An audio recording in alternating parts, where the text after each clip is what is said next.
All right, let's jump right into this explainer. Today, we're basically going to play the role of investigators.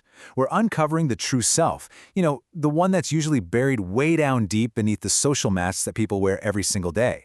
We're looking at a pretty brilliant breakdown on determining personality types, and we're going to strip away all the fluff to focus purely on behavioral reality.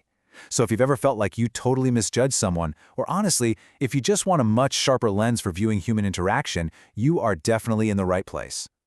Seriously, take a second and think about your own relationships, or even just the people you work with. Ask yourself, are you truly evaluating how consistently they make decisions? Or are you kind of just accepting the polished version of themselves they put out into the world?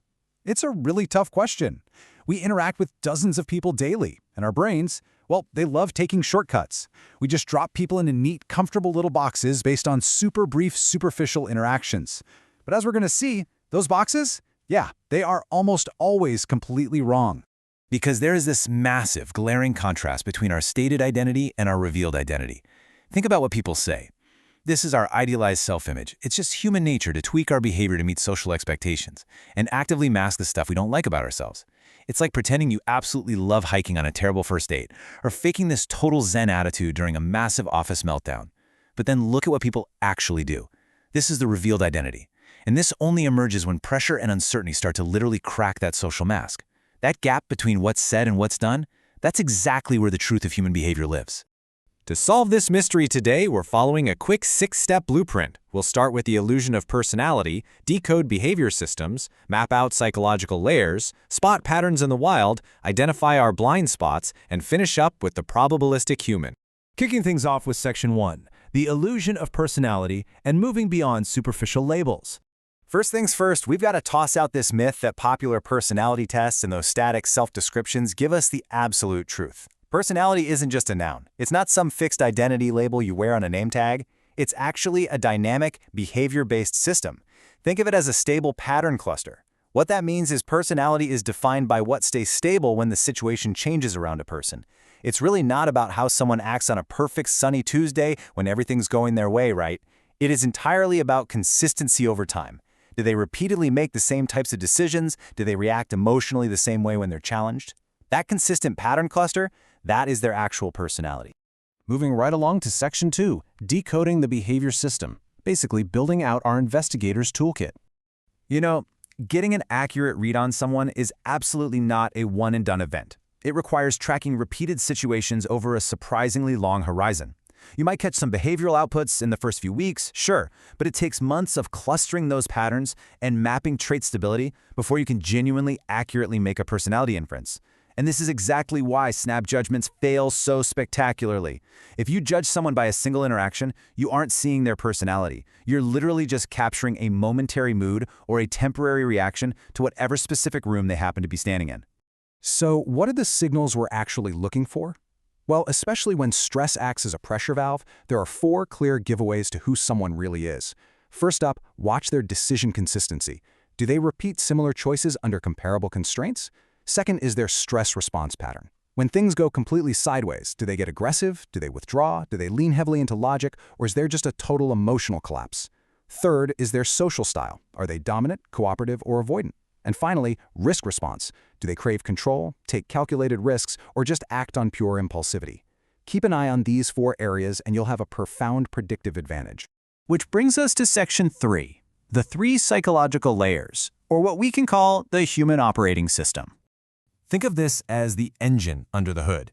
To truly read someone during a crisis, you've got to map them across 3 core spectrums. Cognitively, do they lean towards structured, highly analytical thinking, or are they a bit more flexible and intuitive? Emotionally, and this is a big one, we aren't just looking at how loud they yell.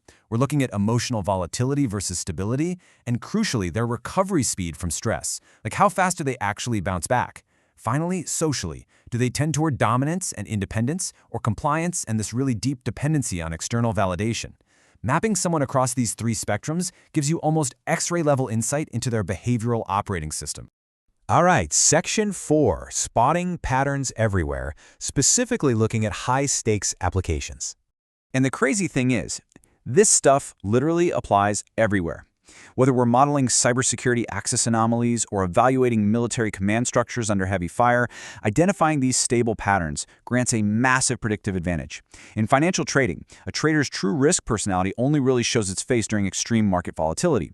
In chess, a player's style uncovers this deep psychological preference for either tactical aggression or positional safety. In cybersecurity, we build user behavior profiles precisely because behavioral patterns are way harder to fake than a password, and anomalous access patterns will instantly flag an intruder. And in military or corporate leadership, command style under pressure reveals if a leader defaults to an authoritarian structure or collaborative decision-making. The rules of behavior, they stay consistent no matter the domain.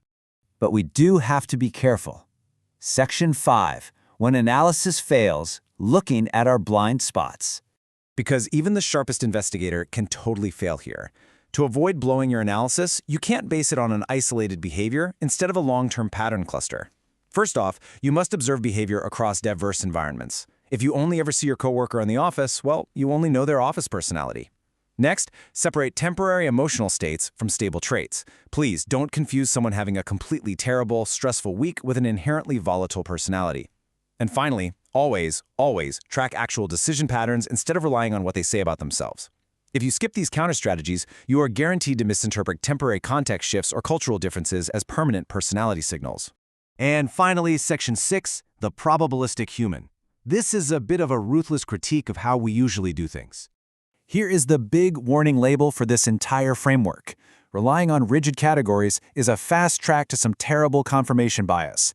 We must never turn dynamic, living humans into static, unchanging types. If you catch yourself saying, "Oh, John is a type A personality, so he absolutely must behave this way," you are falling right into a massive blind spot. You're ignoring situational adaptation. You're completely underestimating the huge role the immediate environment plays in shaping someone's behavior in that exact moment. Our classification systems have to stay flexible because human beings are highly responsive creatures. There's a brilliant quote from the source material that really hits the nail on the head here. It says, "The most accurate personality models are behavioral probability distributions, not rigid categories." Modern psychology proves that traits are tendencies. They are not absolute, unchangeable laws. People shift their behavior based on the incentives, the power dynamics, and the stress levels of the room they're currently standing in. We are beautifully probabilistic and context-sensitive. When you say someone has a dominant personality, what you are really saying is that there is a high probability they're going to choose dominant behavior in a wide variety of contexts. But it is never, ever 100% guaranteed. So, now that you've got this incredibly powerful, layered toolkit for decoding human behavior, and a real understanding of the difference between what people say and what they consistently do, I want to leave you with something to chew on. Turn this analytical lens inward for a second. When the stress hits, when your environment shifts abruptly, and when the pressure is truly, undeniably on, what behavioral truth do you show the world? Because remember, your personality isn't what you tell people it is. It's the pattern of choices you leave behind.